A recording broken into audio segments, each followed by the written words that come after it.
Ó, Aí, que bonito essa foto que você pegou, hein, cara? Muito linda. essa é a Biblioteca de Celso. Para quem não sabe, Oficina da Palavra, Evangelho Negociável, Verdade e Graça também é cultura, né? Também, cultura. A Biblioteca de Celso é considerada uma das maravilhas da antiguidade e é um símbolo da cidade de Éfeso. Ela foi destruída, né, por causa de todas aquelas tragédias que aconteciam na antiguidade, né? Vulcões, terremotos, maremotos, invasões, guerras, né? Que sempre existiram no mundo moderno, no mundo antigo, no mundo contemporâneo.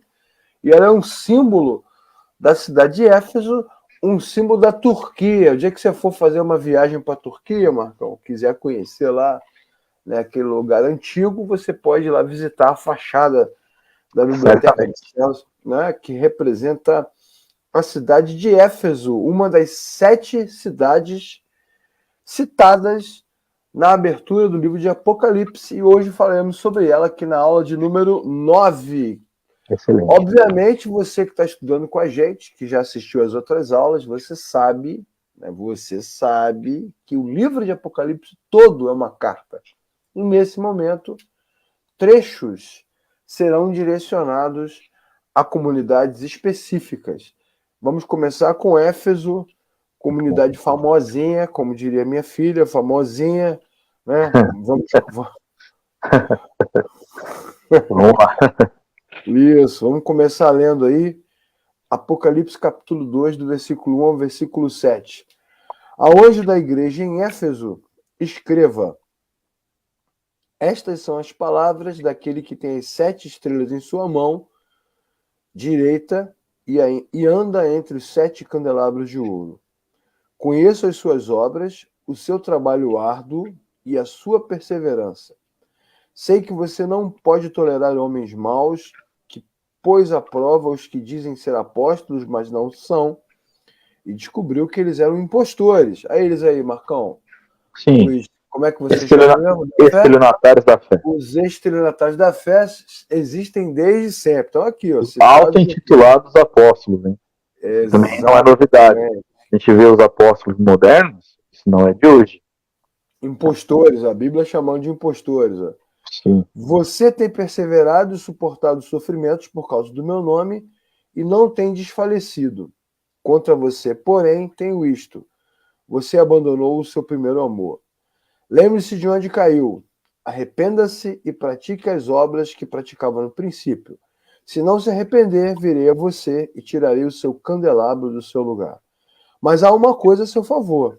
Você odeia as práticas dos nicolaítas, como eu também as odeio. Aquele que tem ouvidos ouça o que o Espírito diz às igrejas. Ao vencedor, darei o direito de comer da árvore da vida que está no paraíso de Deus. Muito bem, muito bem. Muito bom esse texto, cara. Esse texto muito legal, né, cara? O texto é maravilhoso. Muito. Poxa, isso aqui. Esses pedacinhos de Apocalipse são muito bons, né? Muito assertivos, muito práticos, Sim. muito atualizados, né? E servem de inspiração para essas igrejas que vão abrindo aí, né? Verdade e Graça Filadélfia, Verdade e Graça Esmirna. Conheço várias igrejas aí por aí. Com nomes apocalípticos. Isso, de Filadélfia, então acho que é o que eu mais conheço. Vários. Ninguém bota lá Odisseia, né, cara? Eu não sei porquê. Claro que não. Vamos que vamos. Vamos primeiro falar da comunidade. Então, toda a aula aqui sobre igrejas, falaremos sobre a comunidade primeiro, para que você tenha um vislumbre do que se trata. Estão ali as 7 igrejas. Esta comunidade específica foi plantada, né? Plantada é uma palavra contemporânea, né, Marcão? Do nosso tempo. Antigamente a gente falava essa igreja foi fundada. Isso. Uma questão totalmente de época, né? Cultural, fundação de igreja. Antigamente se fundava igreja. Geralmente o cara botava lá uma base de cimento, depois jogava a Bíblia, né? Botava a Bíblia ali, CD. Não, fora que tem o pessoal aí. Isso acontece ainda hoje. Esses dias eu vi um cara colocou no Facebook, se não me engano, né, tava fundando uma igreja assim, propriamente dita. E aí na base, né, colocou uma Bíblia ali do lado da pedra, eles falam que é uma pedra angular, Pedra Bem fundamental. bem como colocou também o nome dos membros, pegou uma listinha, né? Colocou o nome dos membros que ajudaram para estar ali nessa pedra de fundamento. Tipo cápsula do tempo, né? Como se faz. Isso, exatamente. Mesma coisa. Exatamente. Hoje nós usamos esse termo plantar, que é um termo mais contemporâneo, né? Plantação de igreja é uma coisa que se usa mais hoje, dando uma pegada mais orgânica por uma coisa que, no final das contas, é a mesma coisa, não mudou nada, só mudaram os vocábulos. O apóstolo Paulo fundou a igreja de Éfeso, uma igreja que teve suporte de Priscila e Áquila, né? E também teve suporte de Apolo, exatamente. Quer dizer, muita gente trabalhou. Essa igreja, inclusive, né, Marco, essa comunidade de fé, ela representa muito bem aquele texto de Coríntios, né? Eu plantei, Apolo regou, mas quem dá crescimento é o Senhor, né? Exato. Todo mundo, né? Na verdade, havia um bem comum ali, né, que é uma coisa que às vezes falta hoje, né? Mas havia o bem comum de todos esses irmãos aí, que foram inclusive citados na Bíblia, de estabelecer essas comunidades como um sinal visível daquilo que o Evangelho estava fazendo naquelas vidas. Exatamente. Manutenção da fé. Então, isso é importante. Exatamente. Exatamente. Éfeso é um símbolo desse trabalho apostólico. Acho que é importante a gente citar, né? Éfeso é um símbolo desse trabalho apostólico que custou a vida de tantos irmãos, né? Sim. De dedicação. Está lá a igreja plantada e ela é a primeira comunidade citada pelo Senhor na epístola. Agora, vale destacar nesse momento também que há um enfrentamento importante. Perdão. Esse tempo mudou, né? Afetou a todos nós aqui no Rio de Janeiro. Está tenso. Há dois enfrentamentos importantes no Novo Testamento que merecem o nosso destaque que nós estamos dando todas as aulas, né? Primeiro, a questão da cultura. Havia uma necessidade de enfrentar a cultura. E segundo, a questão dos falsos mestres. Então, quem eram, na prática, os maiores inimigos dos cristãos no primeiro século? A cultura, extremamente sincrética, extremamente pesada, extremamente sexualizada, e os falsos mestres, os judaizantes, né? Os gnosticistas, os místicos, essa galera que estava infiltrada nas comunidades. Você que está estudando com a gente precisa parar de comparar, né? Você que trabalha na escola bíblica, você que prega, parar de comparar a igreja do primeiro século com o nosso tempo. Porque não tem comparação. Os caras eram pagãos. Né? Não dá, é desmedido, né, Leclerc? O pessoal é desmedido, né? Desmedido. E assim, eu vou falar a real, assim, às vezes eu vejo esses comentários, eu acho até, sinceramente, desonesto. Exatamente. Os caras eram pagãos, né, cara? Eles viviam numa outra realidade na Ásia, sem tradição cultural judaica, submetidos a uma cultura greco-romana muito pesada, muito forte, muito influente. Então é difícil, né, você exigir que a pessoa deixe de ser quem ela é. É que foi, guardadas todas as proporções, foi algo que nós experimentamos no Brasil durante muitas décadas, né? O cristão não pode ir à praia, o cristão não pode jogar bola, o cristão não pode curtir a natureza. Aí você está lutando contra a realidade que é a vida da pessoa, né? Ela faz aquilo a vida inteira. E nós temos aqui, nessa imagem, né, uma representação, uma ilustração do possível templo, né, de Artemis, dedicado à deusa Artemis, que é considerado por muitos uma das 7 maravilhas do mundo antigo. Né? Meu pai tinha até um livro, As 7 Maravilhas do Mundo Antigo, muito bacana, falando desses templos, né, dessas construções históricas. E nesses templos, o que você tinha? Para a gente deixar assim bem claro, né, Marco? Ali você tinha o centro da vida comercial dos caras. Né? Ali que também, guardadas, né, todas as proporções, não é muito diferente hoje em dia. Se for, por exemplo, vou te dar um exemplo aqui, sem problema nenhum. Se você for na cidade de Aparecida, aqui em São Paulo, interior de São Paulo, A basílica é o centro comercial de uma cidade. Se acabar a basílica, a cidade ela não subsiste, porque acho que 90% de quem mora lá trabalha na basílica. Exatamente. Exatamente. Cara, isso aí é muito claro nos textos, né? Então os caras vendiam, os caras compravam, os caras faziam feira aqui, né? Compravam carne, né? Compravam alimento. E isso tudo estava diretamente envolvido com a política, obviamente, né? Com o domínio romano e também com a religiosidade. Agora, a questão da religiosidade é importante destacar que nessas religiões antigas, nessas práticas antigas pagãs, né? O cristianismo classificou como práticas pagãs, mas na verdade são práticas mais antigas do que o próprio cristianismo, algumas delas mais antigas do que o próprio judaísmo. Toda a religiosidade, toda a prática religiosa, ela tem profunda ligação existencial, né, com a sexualidade, com a arte, com a música. Então você tem um envolvimento cultural muito grande, muito grande, muito grande. O cristianismo e entranhado, né, Leclerc? O entranhado na sociedade, né? O cristianismo é a fé da abnegação, né, cara? É a fé da renúncia, né? Como diz o John Stott no seu livro, é a contracultura, né? É isso. O cristianismo anda na contramão, né? Apenas um Deus, né? Uma vida de dedicação a Cristo, morrer para o mundo, viver para Deus, negar a si mesmo.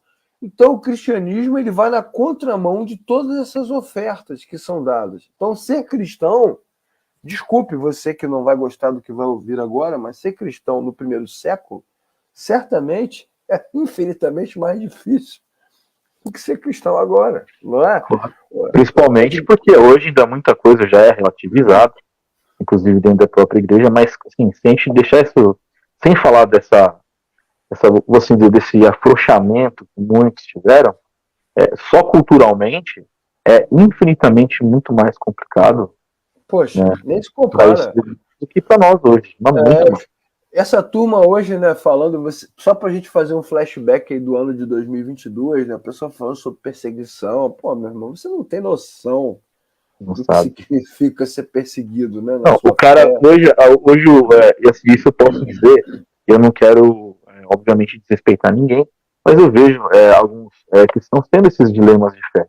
Mas eu sirvo a Deus, as pessoas dão risada de mim, né, no meu trabalho, não sei o quê, né? As pessoas têm dilema com pouquíssimas coisas, né?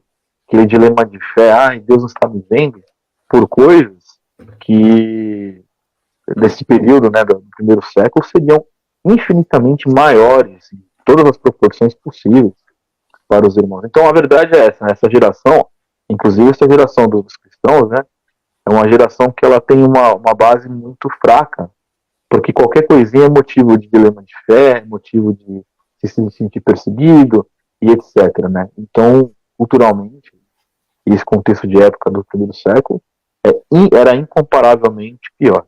Né? Eu acho que muitos teriam problemas psicológicos, danos irreversíveis, se vivessem nessa época aí. Quer dizer, se fossem estruturados, né, como hoje são. Então, eu me lembro de alguns anos atrás de um retiro que nós fizemos aqui, e foi um retiro sobre vocação. E eu me lembro que naquele encontro, né, foi falado sobre vocação e perguntou quantos aqui, jovens, tal, têm chamado pastoral, gostariam de orar, e foram muitos à frente, vários, assim. E depois alguém perguntou assim, quantos de vocês aqui estariam dispostos a abrir mão da sua vida profissional, do seu ganho financeiro, né, da sua posição para servir a Cristo? Ninguém. Então é isso. Essa é a realidade do mundo contemporâneo, né? O cara fala de perseguição, mas ele não sabe, né, o que significa abrir mão. Então, nós temos muito para aprender nesse sentido com as igrejas da antiguidade. Antes de você abrir sua boca domingo para meter o malho na igreja de Éfeso, sim, né, por causa do primeiro amor, quero voltar ao início de tudo, encontrar... Quem nunca chorou com essa? Quem nunca chorou com essa música? Quero rever meus conceitos, valores. Eu quero. Eu mesmo já fui eu que eu já chorei bastante, né? Imagina. Vamos dar aqui bom dia para a Gisele, bom dia para o Carlos. Fala, Carlos Roberto, seja bem-vindo. Bom dia para a Marilda. Bom dia, Marildinha. Você é sempre bem-vinda, sempre querida aqui entre nós. Rapaz, esse negócio do primeiro amor é impressionante. O pessoal pega o livro, bate, mas olha só contra o que eles estão lutando. Eles estão lutando contra o sistema todo, né? Todo, a cultura, a religião, eles estão lutando contra tudo, contra tudo. A Gisele fazendo almoço e acompanhando. Olha, hoje tem bacalhau. Queremos bacalhau com batata, em homenagem aqui ao nosso pequeno parênteses, né? Alguns anos atrás, aí, tinha uns vizinhos aqui de onde eu moro que eles ficavam inconformados, né? Porque eu não guardo a tradição de comer peixe, né? E às vezes na Páscoa a gente, como era um feriadinho prolongado, né? Deixava para encontrar com alguns amigos. E aí a gente fazia um churrasco santo, né? Imagina todas as casas dos vizinhos fazendo bacalhau e a gente assando uma carninha descaradamente. Enfim. Você também não é fácil, né, mano? Sou um herege, né? Pode falar. Vamos lá. Cara, impressionante, né? Impressionante como as pessoas não entendem essa questão assim, cultural tão agressiva que elas viviam. Exatamente por isso que eu citei, porque assim, hoje, e eu falo pra você, eu tenho um exemplo, cara, meu pai mesmo, meu pai ama meu pai de coração, às vezes eu acho que ele vem assistir, se estiver assistindo aqui, pai, ó, o senhor mora no meu coração, falei que eu te amo. Dia desse perguntei pra ele, pai, por que você come peixe na Páscoa, né? Ele, não sei. Porque sim. Como muitas pessoas, né, guardam essa tradição, e a gente olha de novo, Leclerc, para esse contexto aí da igreja do primeiro século, se hoje, até hoje, né, a gente, numa era de informação, uma era de acesso a conhecimentos, estudos, né, a gente consegue entender por que existe uma tradição, ainda que ela possa não fazer nenhum sentido para mim ou para você, mas a gente pelo menos descobre a origem das coisas, né? As pessoas às vezes não sabem. Isso ainda é entranhado, né? Eu vou te falar que sexta-feira eu tive a infeliz ideia de mercado cedo, e a fila não, tem aqui onde o mercado onde eu vou tem lá um setor de peixe, né? Dando volta, fila quilométrica, dando volta, os caixas todos cheios e tal. Então você percebe. Tradição. Aí, mas assim, me diga se este nível de tradição ele se compara à tradição que nós estamos vendo da igreja do primeiro século. Pelo amor de Deus, exatamente. É por isso que eu digo que eles fazendo barraco, faz barraco com uma coisa que não é nada. Que não é nada, cara. Eu vi esses teólogos de Facebook dando ciricutico aí no Facebook, porque onde já se viu, vocês querem comer o peixe, mas não querem saber da verdade, o pessoal fala de um jeito que é desconexo com a realidade. E mostra de fato, né, que são. Não conhecem ali o contexto histórico, enfim. Exatamente, né? E se apegando a coisas pequenas, né? Quando na verdade. Sim. Arrumando pelo em casca de ovo, né? Eu poderia apostar toda a minha fortuna nas Ilhas Caimã que Cristo encarnado andando entre nós aqui no Rio e São Paulo comeria peixe nessa sexta-feira com todos, publicanos, pregadores, mas enfim, não é esse o assunto, né? Também precisamos destacar o cuidado pastoral que o apóstolo Paulo tinha com esta comunidade, né, bem antes aí desse tempo, né? Então, por exemplo, quando ele se despediu da cidade de Éfeso, porque ele ficou lá mais ou menos 3 anos trabalhando, né? Quando ele se despediu da cidade, ele estimulou, né? Ele disse aos membros dessa comunidade que tivessem cuidado com os falsos pastores, que ele chamou de lobos vorazes. Olha que coisa. No texto também assim, eu sei que depois da minha partida, entre vós penetrarão lobos vorazes que não pouparão o rebanho. Então, ele ainda fala assim, olha, Leclerc, e que dentre vós mesmos se levantarão homens falando coisas pervertidas para arrastar discípulos atrás disso. Né? Não tem novidade nessas coisas. Não tem novidade. Zero novidade. Você vê que quando você lê a carta de Éfeso, né, que é um trechinho da carta maior de Apocalipse, você vê que Jesus parabeniza os éfesos por terem sido cuidadosos e terem seguido as instruções daqueles que primeiro trabalharam lá. Então não tem nenhuma novidade, não tem nada demais, né? Já havia esse problema, é o mesmo problema que nós enfrentamos hoje, lobos vorazes, falsos pastores, artimanhas dos homens, astúcia com que induz ao erro. Você vê que Paulo escreveu antes da sua partida, escreveu não, perdão, falou com ele da sua preocupação antes da partida, e depois ele também escreveu, né, a carta à igreja de Éfeso, falando da mesma coisa. Está aqui o capítulo 4, versículos 13 e 14. A mesma coisa. E insistiu, né? Insistiu sobre a importância do discernimento. Ninguém vos engane com palavras. Esse é o que eu mais falo isso pra caramba. Falei sobre isso essa semana no seminário.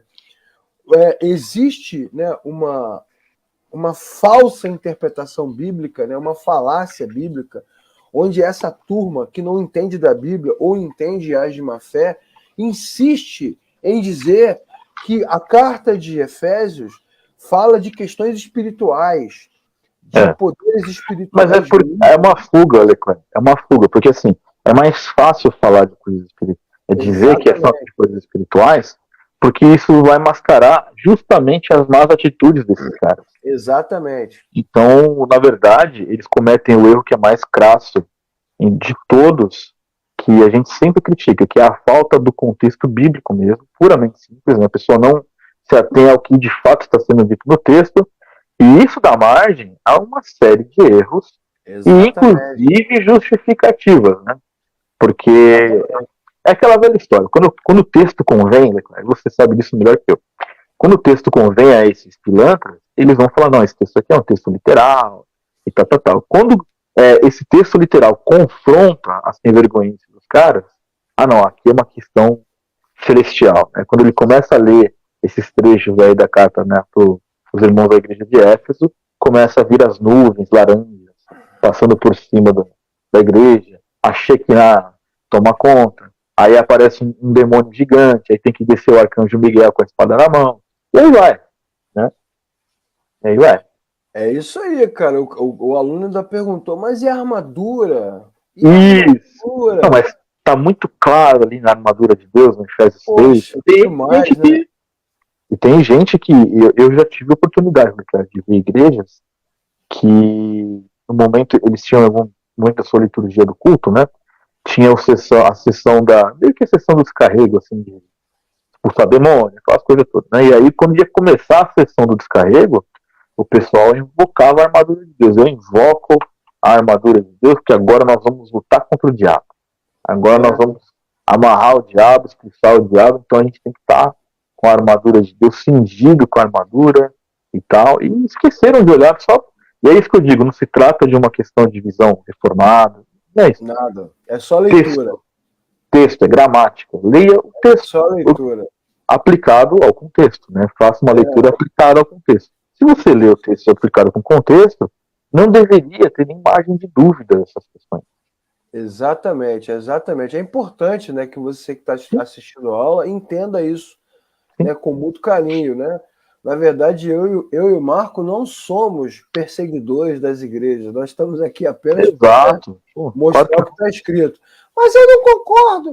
Eu não concordo com essa abordagem. Eu acho que lá na armadura de Deus, Efésios 6, de 1 a 10, existe sim uma instrução para a luta na espiritualidade, a luta no mundo espiritual. Bom, nós temos aqui na Oficina da Palavra uma playlist inteira sobre a armadura de Deus. Um estudo completo de Efésios capítulo 6, de 1 a 10, mostrando que ali, quando Paulo termina o seu escrito e está escrevendo para Éfeso, no contexto que nós estamos mostrando aqui, ele termina a sua mensagem falando sobre a armadura, e cada pedaço da armadura se refere exatamente a essas coisas que ele está dizendo aqui. Ó, luta contra falsos pastores, lobos vorazes, artimanha de homens, astúcia com que induzem ao erro, e está dizendo, ninguém vos engane com palavras vãs. Então, o capacete que protege a mente, a couraça que protege o coração, né? O cinturão que sustenta, né, a fé, na verdade, tudo isso que é fundamentado na palavra, que é escudo, que é espada, é que protege o cristão dos dardos inflamados do inimigo, que não são demônios atirados contra você, né? Imagina ele jogando pequenos demônios, assim, né? Não, imagine um demônio meio que sniper, assim, com arco e flecha, assim, ó. Tirando e jogando um monte de demônio na sua cabeça. Exatamente. Demônio sniper ali.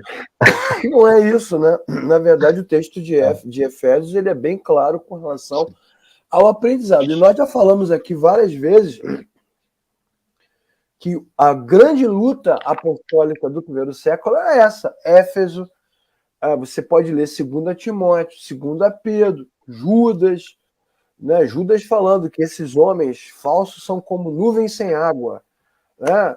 Os caras são falsos, são mentirosos.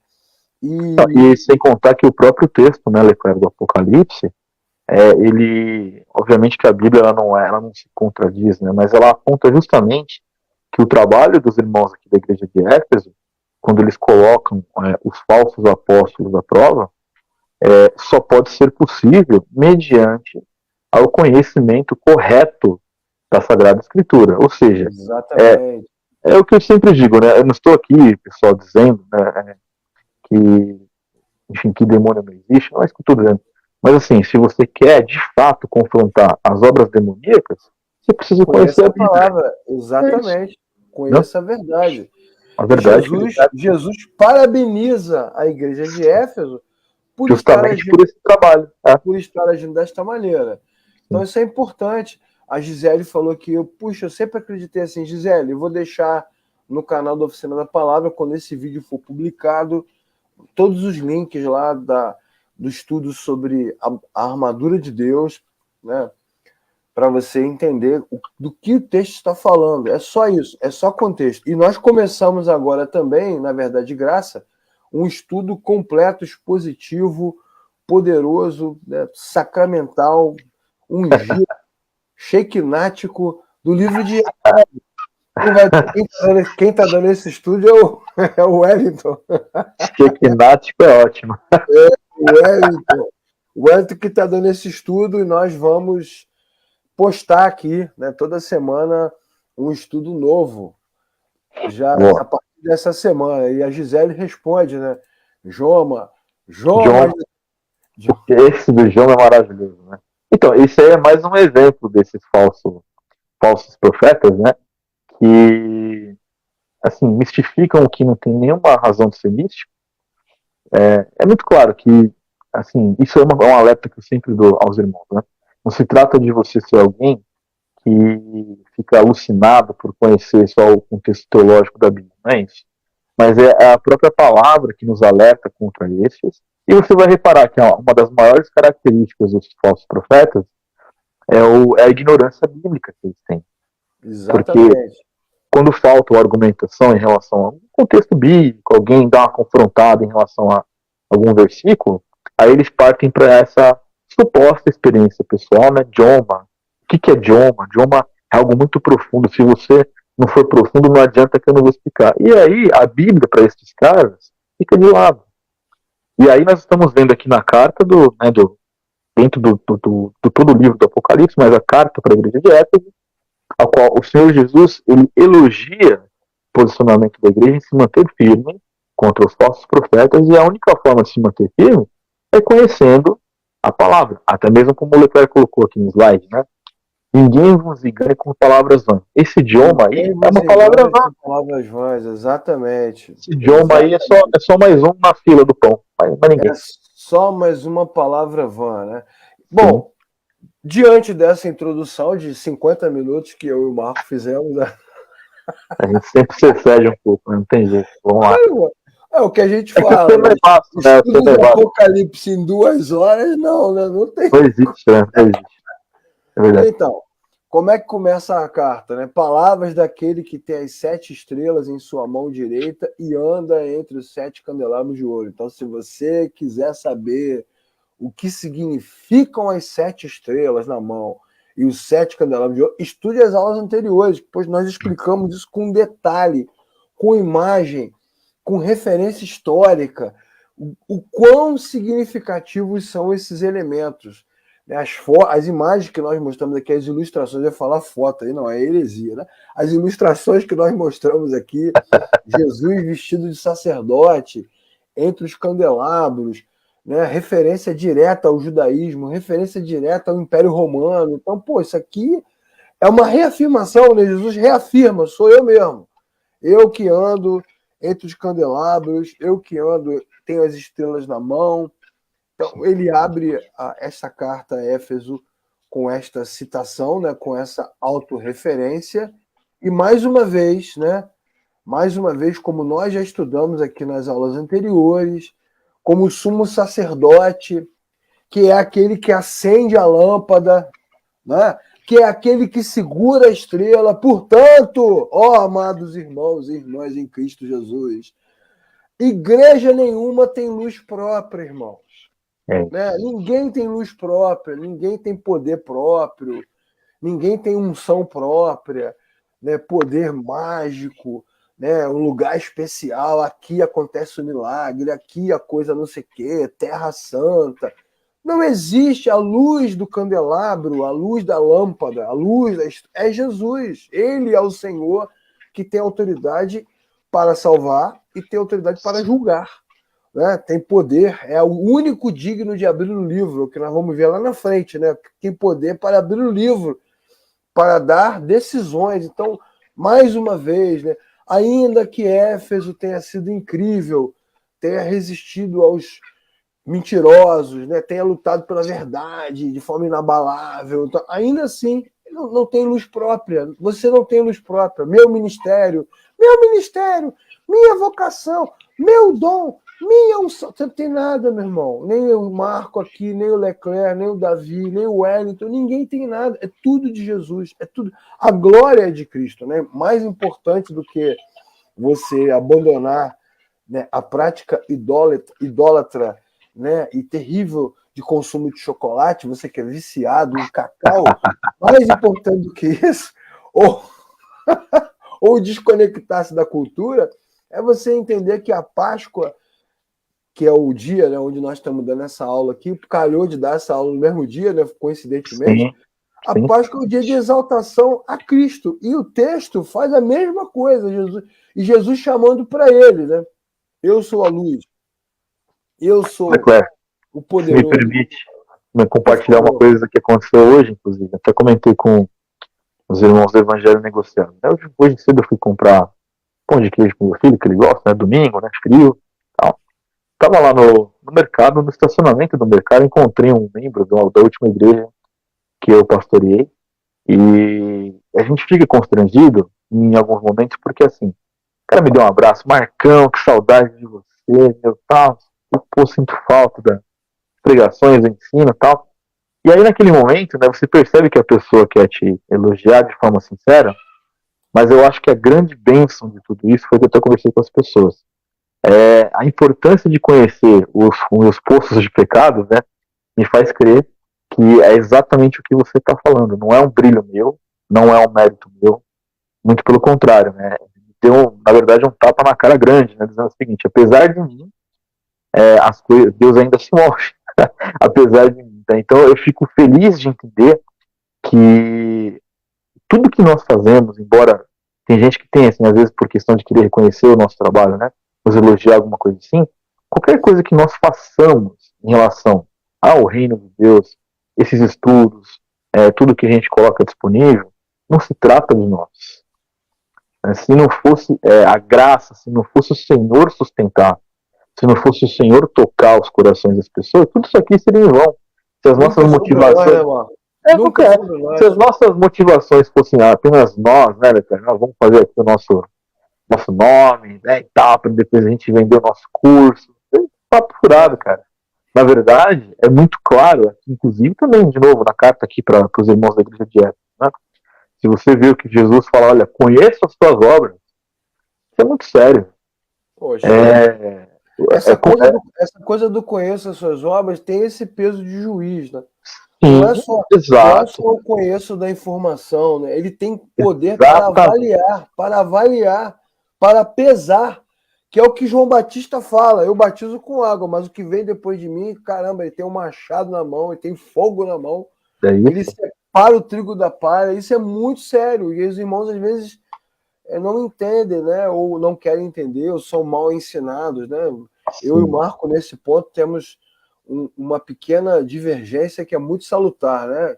Mas no final os dois têm razão. Tem uma culpa da liderança clara que conduz mal o rebanho e tem uma culpa do rebanho clara que se deixa levar muitas Sim. vezes por esse tipo de falácia. Nesse caso a gente discorda para concordar depois, né, Leclerc? Exatamente. Olha que é importante discordar, né? Sim, Como diria sim. o pastor Nelson Rodrigues, né? Grande apóstolo contemporâneo, toda unanimidade é burra, né? Então a Pô, discordância demonstra inteligência.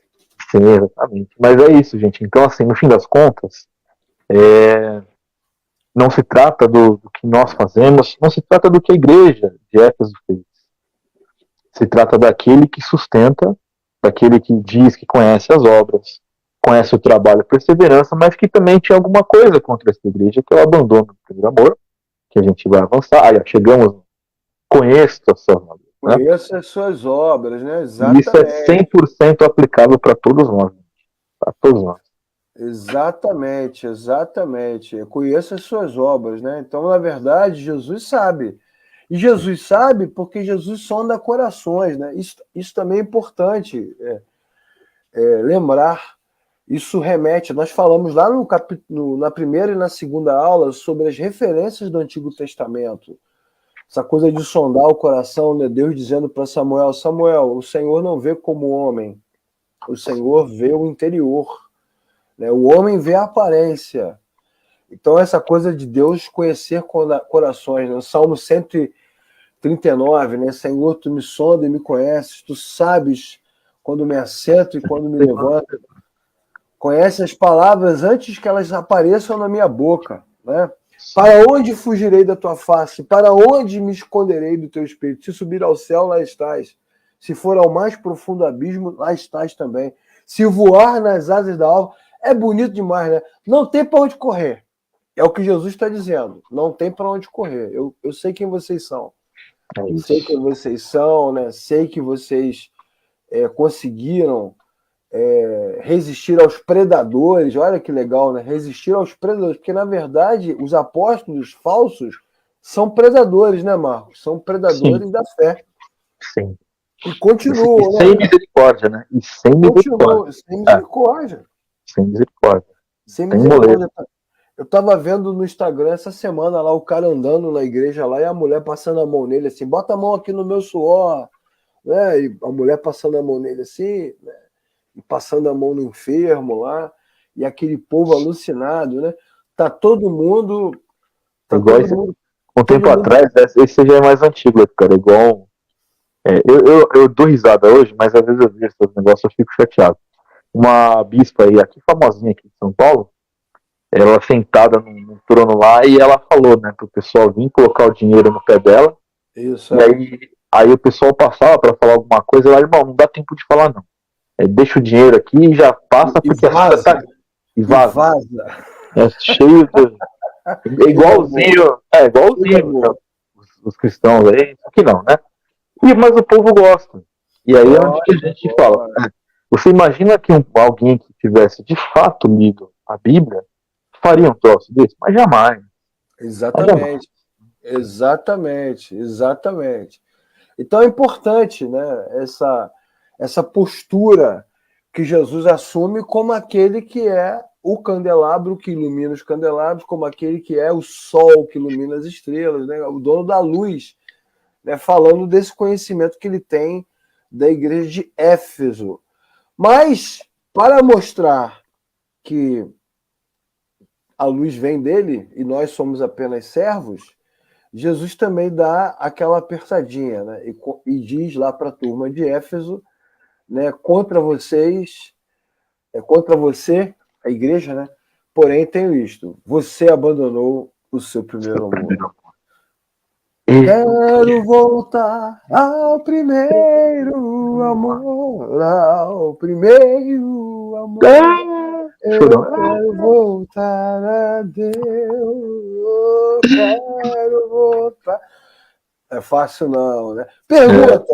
Perguntas que nós temos que fazer ao texto, né? O que é o primeiro amor? Muitos pensam, né, que na verdade eles tinham caído da fé. Que quando a turma canta essa música, né, Marcão? É isso, né? Eles acham que apostatei da fé. Abandonei Jesus. Mas é desconexo esse conceito, até pelo próprio texto, porque é só se Jesus estivesse doido aqui. Porque ele vem e fala: conheço tuas obras, viu quanto você luta contra os falsos profetas, etc. Mas aí, se alguém leva para esse lado de interpretação, não, mas você descambou da fé, você se desconverteu, né? Não existe como. Então, é texto. Mas quem tem ouvidos, ouça o que o Marco está dizendo. É exatamente o que eu vou dizer além disso. Está escrito no texto. Só se Jesus bipolar, né? O Deus bipolar. A gente já falou aqui nessa série, né, do Jesus Avenger, do Jesus motoqueiro fantasma, agora é o Jesus bipolar, só se fosse, né?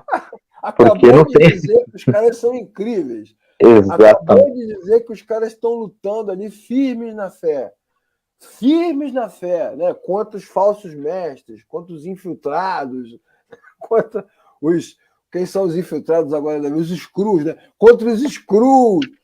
Exato. Cara, e agora ele vai dizer que os caras não têm fé, que os caras negaram a fé? Meu irmão, por favor. Uma outra falácia aí também, né, Leclerc, que assim, muito foi usado isso pelas questões do ativismo. Né? Muitas pessoas foram consumidas pelo excesso de atividade da igreja, né? No que diz respeito a administrativo, enfim, um monte de coisa, né? E aí a pessoa às vezes estava cansada, falando: não, eu preciso cuidar um pouco de mim, eu preciso servir com mais equilíbrio, alguma coisa assim. Aí vinha esse peso que muitos colocam, né, nas costas dos outros. Aí vinha com essa história: você abandonou o primeiro amor, quer dizer, você deixou de fazer tudo que você fazia que nem um louco. Para muitos eles falam que isso é o abandono do primeiro amor, e não tem nada a ver uma coisa com a outra, né? Pelo amor de Deus, né? Pelo amor de Deus. Então não é isso. Então você que cantou essa música tantas e tantas vezes, lamento te informar que não existe novo nascimento, beleza? Assim como não tem volta de Cristo, não vai voltar 2 vezes, também não tem novo nascimento. O cara não nasce de novo várias e várias vezes, né? Já falamos sobre isso em muitos outros vídeos e muitas outras aulas. Não é sobre isso. Outros, Marcão, confundem com ficar parado no começo, ou seja, voltar ao início, voltar como era antes. Quando esta igreja aqui não tinha ar-condicionado, quando esta igreja aqui não tinha cadeira, quando não tinha piso, quando você não tinha emprego, estava passando necessidade, você era um crente melhor, como se nós não pudéssemos evoluir, como se a melhoria da estrutura física ou a melhoria da qualidade de vida também fosse um retrocesso. Né? Tá vendo? Você não pode melhorar. Como o nosso amigo lá, pastor, nós temos vários amigos que nós seguimos no Instagram, né, Marco? Temos vários ídolos, né, coachings que nós seguimos. Tem um pastor que diz que você é pobre, ele fala isso várias vezes, você é pobre para que você não perca a sua salvação. Não, o cara falando. Olha, tanto é que eu me lembro de muitas pessoas que eu já até atendi mesmo como aconselhamento, Leclerc, de pessoas que ficavam ali presas nesse ativismo que eu digo, no excesso de atividade, que eu falo assim, eclesiástico, né? Aqui é administração eclesiástica mesmo. E aí, em algum momento, principalmente os jovens tinham esses dilemas. O cara, às vezes, estudava, aí, de repente, estava indo em busca de um emprego, tinha que ir para a faculdade, resumindo, só dava tempo dele ir na igreja no domingo. E aí, ele se sentia culpado, porque ele só tinha tempo de ir para a igreja no domingo, e quando ele chegava na igreja, as pessoas vinham com essa ladainha: Você tá buscando as coisas do mundo se esquecendo de Deus. Cara, o cara tá numa etapa da vida dele que é necessária. Até para ele servir Exatamente. a igreja melhor no futuro. É um tempo de preparo, uma etapa comum na vida de muita gente. E isso teve um colapso, Leclerc, muito grande, que eu me lembro que, principalmente essas igrejas que tinham um foco muito nos jovens, né? Os jovens são muito intensos nas coisas que eles fazem. Então era meio que um exército mesmo recrutado, deixava o cara enfiado na igreja 24 horas por dia, o cara parava de estudar, não queria saber de trabalhar, porque afinal de contas, né? Temos que fazer a obra, então o dinheiro cai do céu, o pai está bancando. E isso trouxe uma geração de pessoas, ali no alto dos seus 27, 28 anos, de pessoas que não correram atrás de uma profissão, que não se estruturaram financeiramente para poder seguir as suas vidas, etc., né? E uma frustração muito grande de perda de tempo, porque aqueles que conseguem recomeçar, fazer alguma coisa, tentar correr atrás, depois de anos e anos enfiado dentro dessas igrejas ativistas, eles são vistos como alguém que abandonou o primeiro amor. Exatamente. Você sabe Então, que nos anos 80, anos 90, início dos anos 90, era comum os pastores dizerem: para que você vai fazer faculdade? Estudar? Para quê? Jesus está voltando, né? Sim. Então, o abandono do primeiro amor é uma melhoria. E tem pessoas que realmente pensam isso, né? Quando você estava desempregado, né? Quando você não sei o quê, você amava mais, agora você ama menos. Ora, não é isso que o texto também está falando, né? Porque a questão do dedicar-se mais ou dedicar-se menos é circunstancial. E as pessoas que abandonam a comunidade de fé provavelmente o fazem porque nunca nasceram de novo, de fato, né? É isso que a gente tem que colocar com muita clareza, muita clareza. E nesse caso aqui específico de Éfeso, como você falou com muita propriedade, a igreja não está sendo acusada de flertar com o inimigo em momento nenhum. Ela está sendo, pelo contrário, elogiada, né, por defender a verdade, por posicionar-se com clareza. Então, na verdade, a questão é outra. No próprio livro de Efésios, que Paulo escreve, ele diz o seguinte, que a saúde da igreja depende de uma comunidade que ensina a verdade, que luta pela verdade em amor. Então aí que está a chave, como diria o meu querido Zial Machado, pastor que eu tanto amo, aí que está a chave hermenêutica do texto, né? Ensinar a verdade em amor. Em amor. Ou seja, há uma dificuldade que as nossas igrejas vivem hoje. Né? Mas, inclusive os teólogos do Facebook aí, né, Leclerc? Exatamente. Os caras não têm um pingo de amor para falar alguma coisa. São fatos. Exatamente. Esse é um desafio constante. Por quê? Porque a teologia, às vezes, o ensino bíblico, a doutrina, né, o cuidado pastoral, às vezes ele é feito com tanto zelo, que o zelo amassa o amor. É parecido, né? Guardadas todas as proporções, né? Para que vocês entendam, né? Prestem muita atenção na analogia que eu vou fazer. É parecido com o pai, com a mãe, que ama tanto o filho, ama tanto, que castiga com muita dureza. Aí ultrapassa. Né? Perde a mão. Perde a mão. Olha, quantas vezes eu já vi isso aí, por exemplo, eu falo porque eu também já passei dessa fase, né? Nós tínhamos umas épocas aí, tipo, coisa de 7, 8 anos, sei lá, aqueles debates intermináveis no Facebook, né? E aí você vê, às vezes, algum irmão, alguém que chegava, sincero. Mas olha, eu tô com uma dúvida que eu não entendi isso daqui. O cara que respondia, nossa, vinha com uma enxurrada de argumento. Você é burro, não sabe ler, aprende a ler, depois você vem falar. Cara, não vejo isso como... Primeiro, não vejo isso, obviamente, como amor cristão, mas primordialmente como um fruto do Espírito Santo. Alguém que não conhece alguma coisa, perguntar uma coisa para você responder desse jeito, né?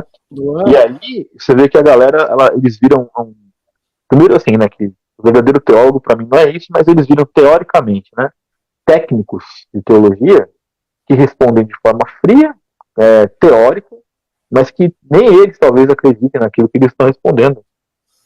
É verdade. Porque os seus atos são outros, né? É verdade. Rapaz, eu até quero citar aqui também o meu amigo, o querido amigo Jonas Madureira, escreveu um livro belíssimo chamado Inteligência Humilhada. Ele fala sempre sobre isso, sobre Não, ele é demais. Ele, a teologia como um ato de humildade, né, cara? O teólogo é humilde, o teólogo é um homem de oração, uma mulher de oração, está aos pés da cruz. Mas, frequentemente, o que nós vemos? Que, às vezes, a defesa da verdade ela se torna tão rigorosa que perde a mão, que você está falando, perde o amor. Como acontecia nas questões disciplinares. A gente não precisa nem passar pela teologia, né? Como é que as igrejas faziam antigamente? Proibir o cara de participar da ceia. Ó, você cometeu uma falha, você errou, falhou, então agora você está fora da comunhão. Olha que loucura, pesado, né?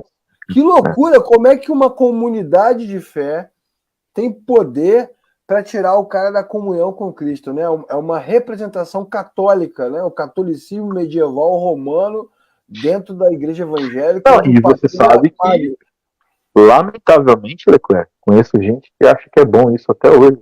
Lamentavelmente. Eles realmente pensam que a igreja, né, enquanto você coloca a igreja nesse contexto da disciplina e tal, tem algum nível de poder de tirar o povo da comunhão nesse sentido aí, cara. Que loucura. É um absurdo, é um absurdo. É a loucura da religião. E conheço gente que sorri para isso, infelizmente. É o que Jesus está dizendo. Na verdade, no texto, quando ele fala, né? Você tem, porém, contra ti que abandonou o primeiro amor. Eles ficaram tão vorazes, né? Tão dedicados, tão comprometidos com a defesa da fé, com a luta, né, contra os falsos pastores, contra os gnósticos, contra aquilo, que acabam sendo duros demais. E é importante ressaltar, preste atenção você que está assistindo a aula, é importante ressaltar que essa defesa da fé é boa. Jesus já elogiou ela. E vai elogiar de novo. Ele faz uma pausa no texto para dar uma apertada, dizer assim, ó, aqui vocês perderam a mão.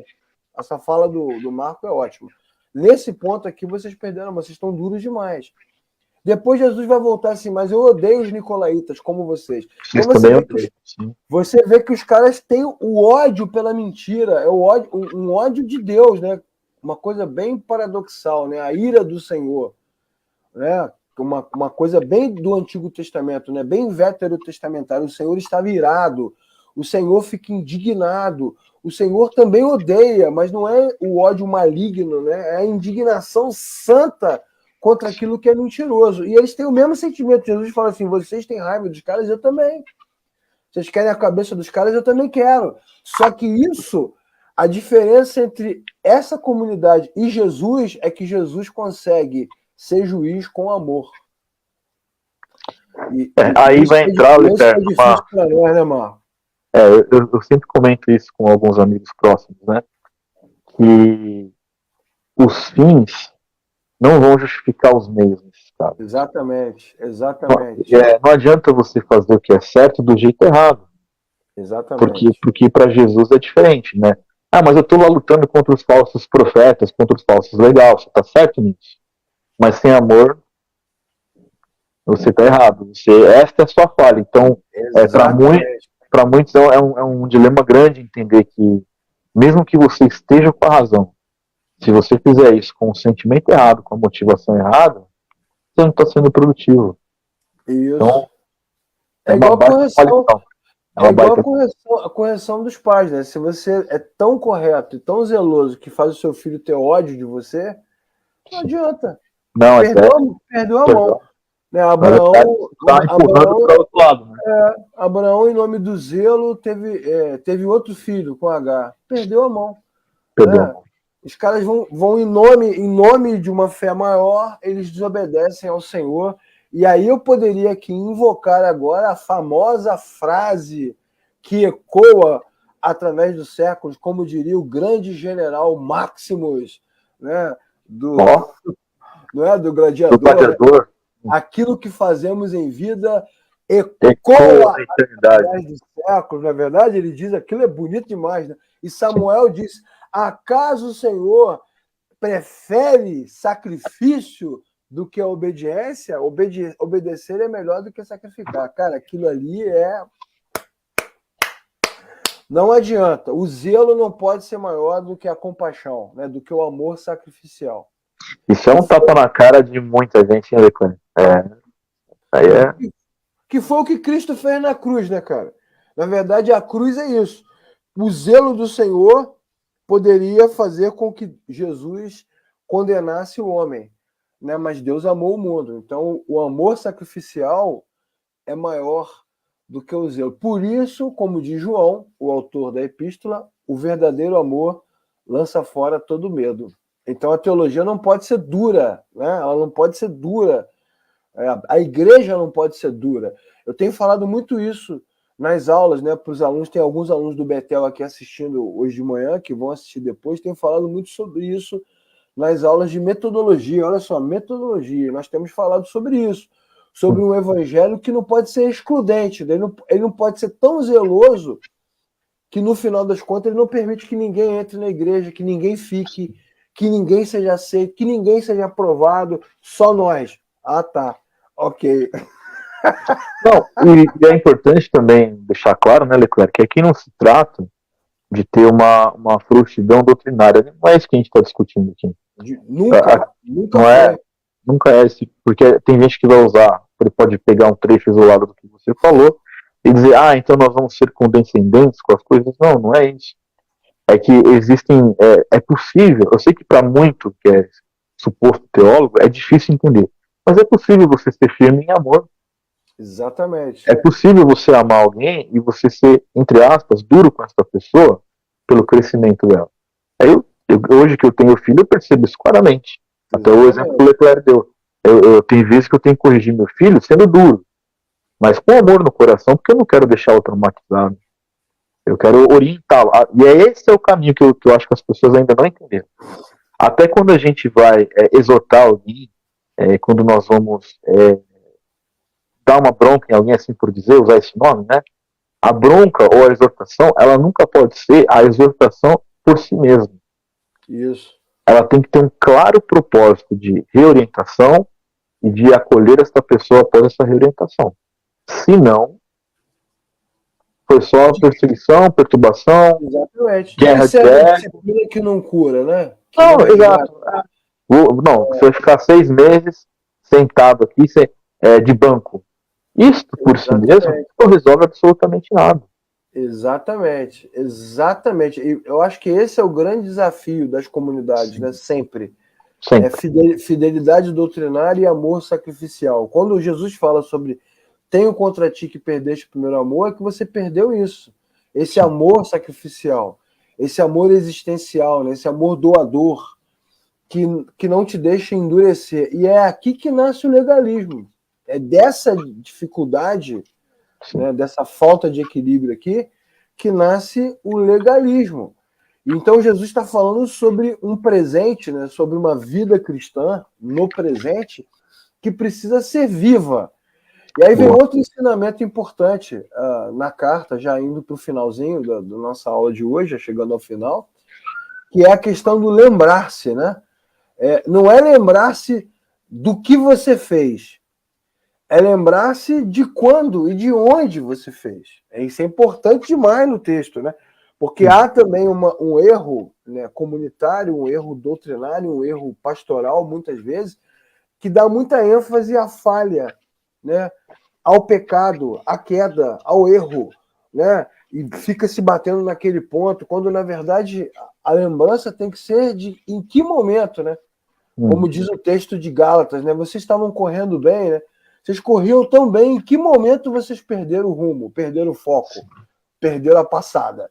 Né? É o que Jesus está falando. Lembre-se de quando você perdeu a mão. Quando foi que vocês perderam a mão? E arrependam-se disso. Né? E é legal que ele vem de cima para baixo, né, Marco? O dono do candelabro sou eu, pô. O dono das estrelas, quem tem esse poder de julgar, sou eu. Não assumam o meu lugar. E o arrependimento é nesse ponto específico.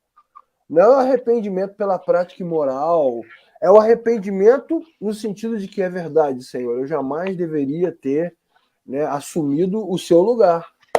Né, o seu lugar. Por isso que eu entendo essas músicas, sabe, Marco? Vem e toma o teu lugar.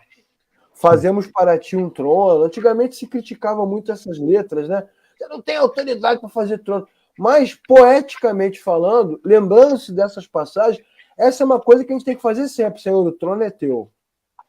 Coroamos, né? A coroa é tua. A coroa é tua. O lugar é teu. É teu lugar. Porque a gente fica o tempo todo, a igreja fica o tempo todo tentando tomar o lugar de Deus. Como se Deus não fosse zeloso. Como se Deus ele não não fosse o conhecesse as Senhor. obras. É. Como se ele não fosse o Senhor. Exatamente. Isso é um erro comum, Marco. Isso é um erro comum, né, cara? Sim, e é comum, presente, vivo, e que para muitos passa despercebido também.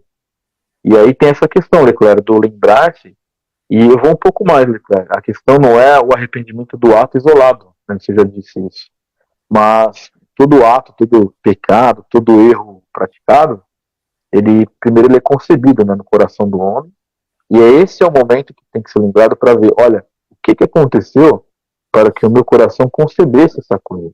A execução é o passo subsequente. Mas tem uma origem, né? Algum lugar da caminhada tem uma origem em que o nosso coração se deixa levar por essas questões. E aí é que a coisa. Esse é o local que você precisa se lembrar de onde é que você caiu. Isso, exatamente. E é legal também que não é arrependimento constante, né? Como diz aí no nosso slide, né? Arrependimento repetido, né? Toda vez.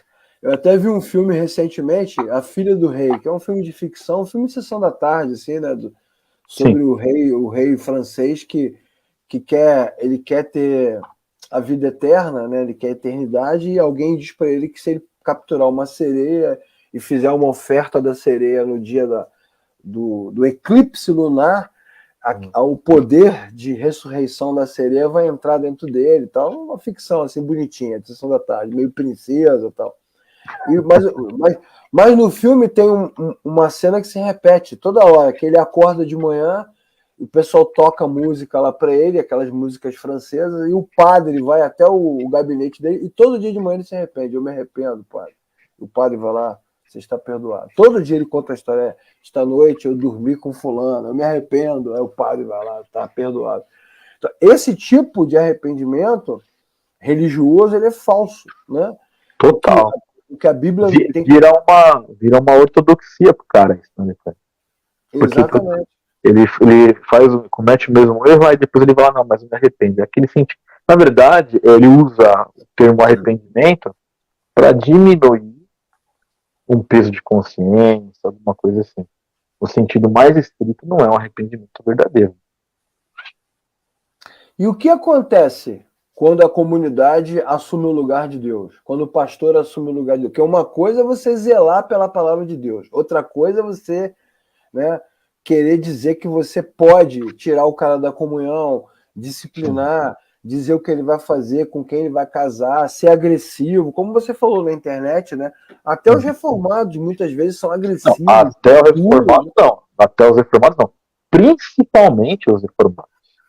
Principalmente, eu tô falando do coisa que eu, do meio que eu vi. É verdade. Eu fui gentil, né? Eu fui gentil. Foi. É verdade, é verdade. Esses caras que se colocam no Facebook, fulano. Dono da verdade, né? Dono da verdade. Apologeta, reformado, calvinista de 200 pontos, supralapsuriano. Esses caras aí são os piores que tem. Pô, agressivo. Principalmente esses. Sim. Agressivo demais. E o que acontece com essa turma? O que Jesus está dizendo? Assim, olha só, se vocês não se arrependerem, não derem um passo atrás, eu vou tirar o candelabro.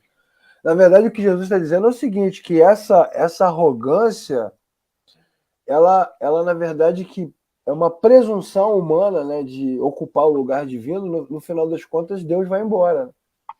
Você vira um candelabro apagado. Não tem luz. É o que Jesus está dizendo. Então, você também que lê essa epístola como se isso fosse um julgamento, vou tirar o candelabro, vai perder a salvação. Não é nada disso. É Jesus falando o seguinte, a luz é minha, pô.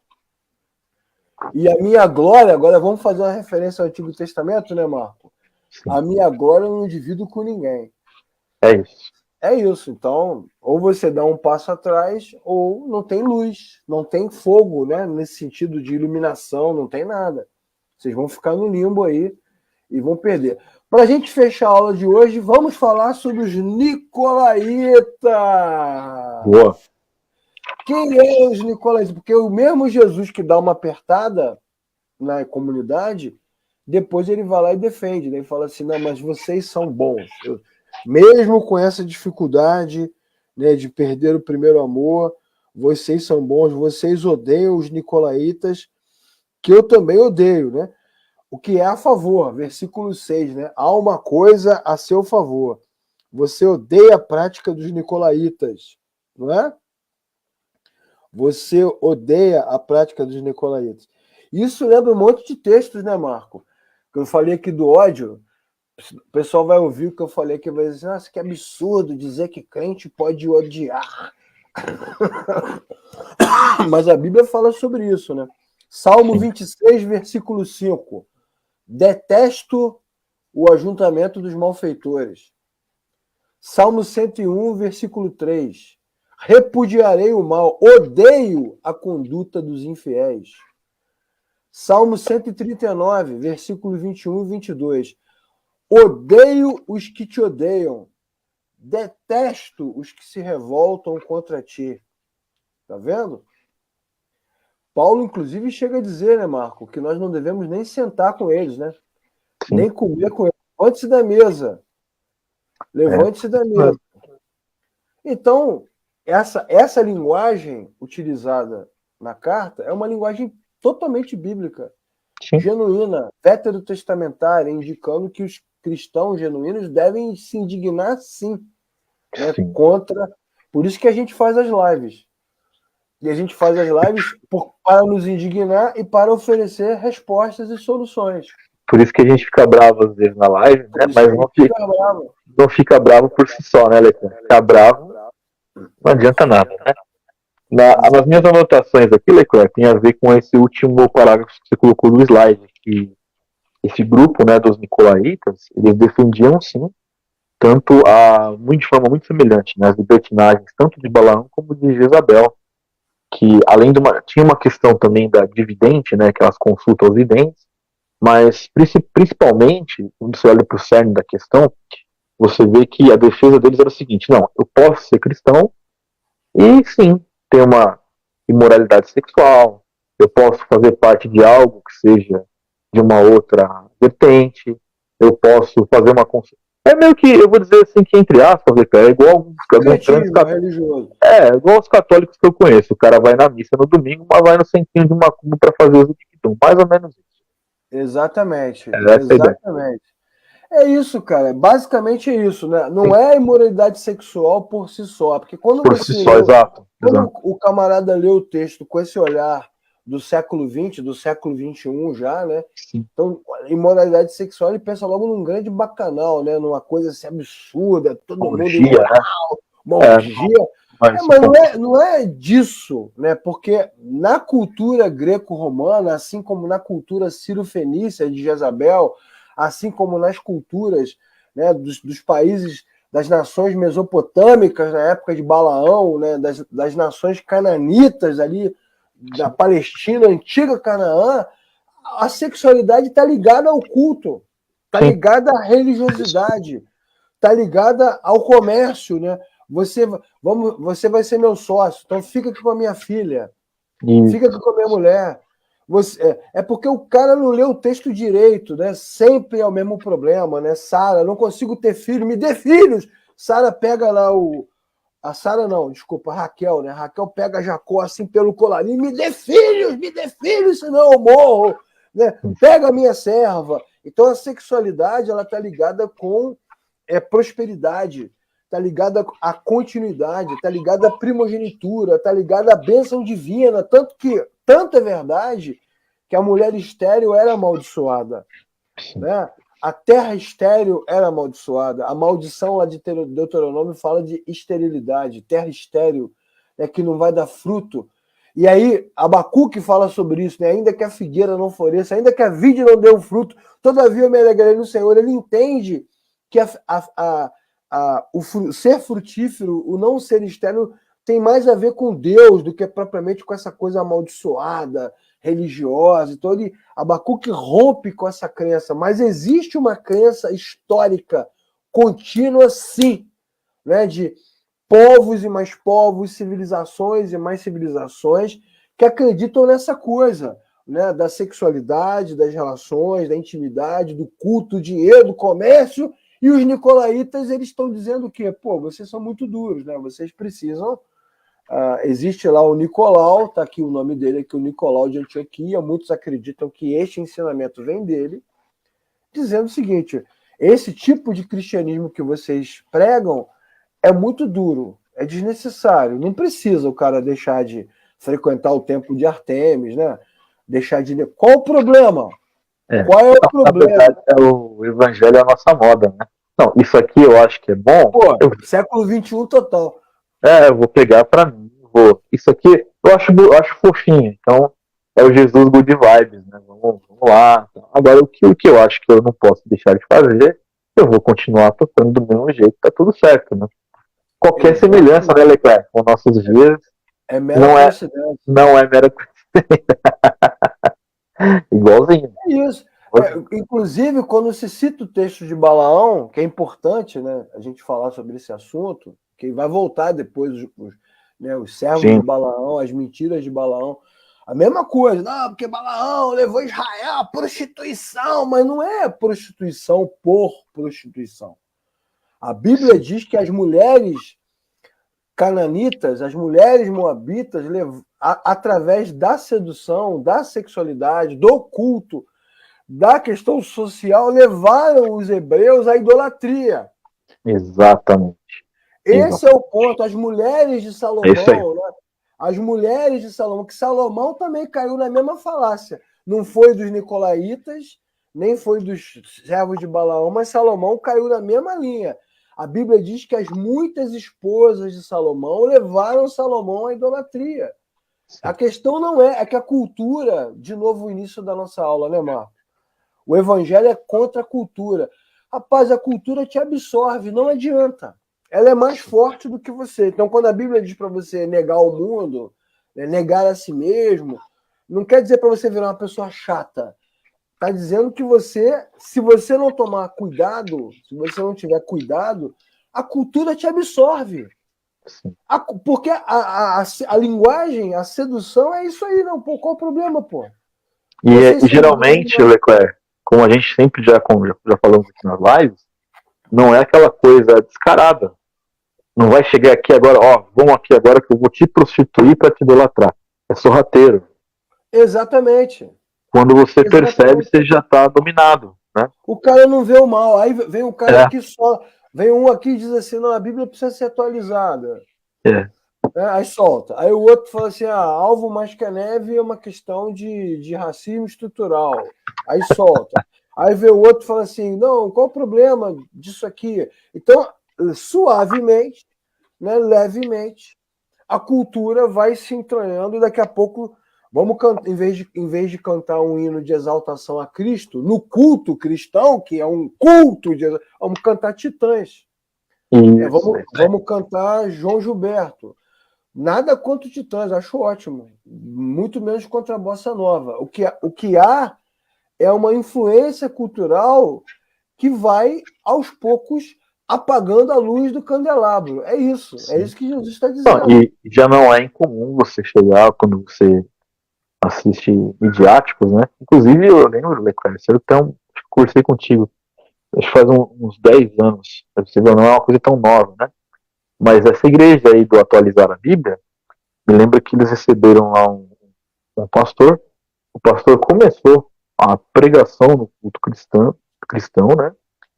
Usando uma letra do Djavan para fundamentar a sua argumentação, que de bíblica, obviamente, não tinha nada. Eu tive o desprazer de ouvir por 40 minutos para ver onde ia chegar, e chegou no liberalismo total, né? Muito semelhante com essa questão aí, do que a gente está falando agora.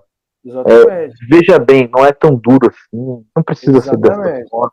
Quer dizer, uma nova releitura do Evangelho. Uma releitura do Evangelho ao bel prazer das pessoas. Tanto é que nem a Bíblia ela tem a proeminência que deveria ter dentro desse espaço que se chama de igreja, desta igreja, especificamente. É isso. Basicamente é isso. Muito perigoso, muito perigoso. É muito perigoso. Por isso que quem ama o Senhor deve odiar. E a igreja, agora vamos dar aquela apertadinha, né, Marco? Em vez de se preocupar com o ensino da Escritura, quer tomar conta da sua vida. Confunde zelo bíblico doutrinário com controle. Quer controlar, dizer com quem você quer se casar, o que você quer fazer, o que você pode fazer. E aí vira um discurso moral, que é exatamente o que Jesus está dizendo. Arrependam-se, vocês perderam a mão, ficaram moralistas. E aí, outra coisa que a gente precisa dizer também, né, Marco, já fechando aqui a nossa aula, 2 minutos, é que, na verdade, muitos desses encontros eram regados, né, cara? Você pode dizer que todo esse culto sacrificial, né, toda essa reunião aí no templo de Artemis, como também na época de Nabucodonosor, né, na época de Esté, lembra de Esté lá, daquela treta que deu aquele barraco lá antes de Esté aparecer, né?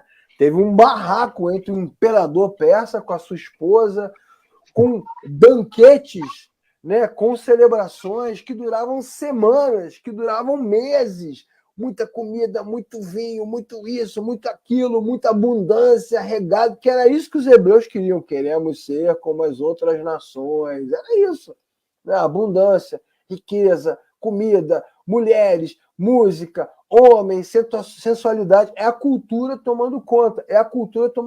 Então, esse é um problema. Então, e os nicolaítas falam assim, qual o problema? Vocês estão aí passando fome, dificuldade. O diabo falando para Jesus, pô, você é o filho de Deus, está com fome. É tipo isso mesmo, tá? Exatamente, isso é uma derrota, né? Isso é uma derrota. Você é muito caretão. Você é muito caretão. Não pode. Não é bem assim. Jesus é amor e tal, né? E aí Jesus encerra dizendo que ao que vencer, né? Isso é muito bacana, né? Ao que vencer, numa versão mais tradicional, né? Ou ao vencedor, darei o direito de comer da árvore da vida. Ok? Então Jesus fala assim, eu tenho alimento melhor. Eu tenho alimento melhor. Eu tenho algo melhor. Eu tenho uma mesa melhor. E é muito legal, né? O próprio Ziel aqui que eu já citei, ele fala muito sobre isso, a teologia da mesa. A comunhão com Deus sempre acaba na mesa, né?